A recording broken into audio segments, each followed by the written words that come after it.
ஒரு ஸ்பார்க் மாதிரி கொடுப்பார் இறைவன். எல்லாமே அவ்வளவுதானே. டேய் நீ என்ன வேணாலும் ஆட்டம் போடுறா, எவ்வளவு வேணாலும் பணம் சேர்த்துக்கிறா, எத்தனை பேத்த வேணாலும் பகச்சுக்கோ, எத்தனை பேத்த வேணாலும் உறவா சேர்த்து வை, ஒரு நிமிஷம் தான், அதுலயும் ஒரு வினாடி தான், அப்படியே நீ படுத்துருவ அப்படிங்கிற அந்த விஷயம் உள்ளார்ந்து நம்ம உணர்ந்துகிட்டோம்னா கண்டிப்பா நம்ம தேட ஆரம்பித்து விடுவோம். சில பேத்துக்கு வாழ்க்கை ஏற்றமாவே இருந்துகிட்டு இருக்கும். பட பட பட பட பட பட கோடி கோடி கோடி அப்படி சம்பாதிச்சுட்டு போயிட்டே இருக்கும். மனுஷனெல்லாம் மதிக்க மாட்டேன் அப்படின்ட்டு போயிட்டே இருக்கவன் ஒரு நாள் திடீர்னு சரிஞ்சு கீழே விழுந்து கன்னத்துல கையை வச்சுக்கிட்டு யோசிப்பான், எப்படா நம்ம மேல போனோம், எப்படா கீழே வந்தோன்னு. இது எதுவுமே அவன் பண்ணது இல்லை. அதுதான் நம்ம சொல்ல வர்றது. இது எதுவுமே அவரால் ஆவது இல்லை, எல்லாம் தீர்மானிக்கப்பட்டது. அப்படியே ரொம்ப ஏழ்மை நிலையிலே இருந்திருப்பாப்ல. சில பேர்லாம் தன்னோட கட்டின உழைப்பின் காரணமாக திடீர்னு வந்துட்டு உயர்ந்துருவாங்க. கீழே இருக்கும் அதாவது முயற்சி இல்லாதவங்க எல்லாம் பார்த்துட்டு என்னடா இவனுக்கு வந்த வாழ்வக்கர் ஒரு ராத்திரில பெரிய பணக்காரன் ஆயிட்டான் அப்படிங்கிற மாதிரி பேச ஆரம்பிச்சிடுவாங்க.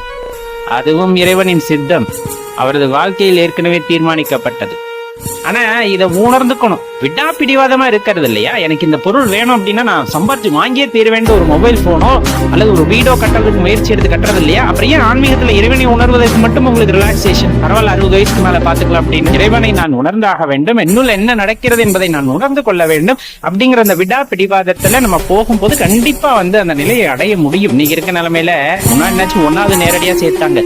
இப்ப ப்ரீகேஜில வாத்தியார் அடிக்க ஆரம்பிச்சாருன்னா எல்கேஜி யூகேஜி முன்னாடி எல்லாம் ஒரு 10-15 வயசுல சம்பாதிக்க விட்டுருவாங்க. இப்ப அதுவும் கிடையாது.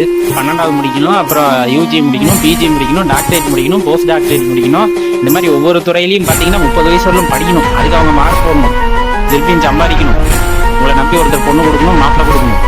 அதுக்கப்புறம் வாழ்க்கையில திரும்பி பல கஷ்டங்கள் துன்பம்னு திருப்பி உட்காந்து அழுகணும். என்னடா வாழ்க்கை இறைவன் கொடுத்தன்னு திருப்பியும் புலவணும். இதெல்லாம் தேவையா? இருக்கிற இந்த ஒரு ஜென்மத்துல இறைவனை உணர்ந்து கொண்டு இறைவனோடு கலந்து விட வேண்டும் என்ற எண்ணம் நமக்குள் வர வேண்டாமா? நல்லதை செய்வோம். கண்டிப்பா நல்ல முறையில நம்ம நல்லதா செய்யும் போது இறைவன் அதற்கான வழியை நமக்கு காண்பிப்பார்.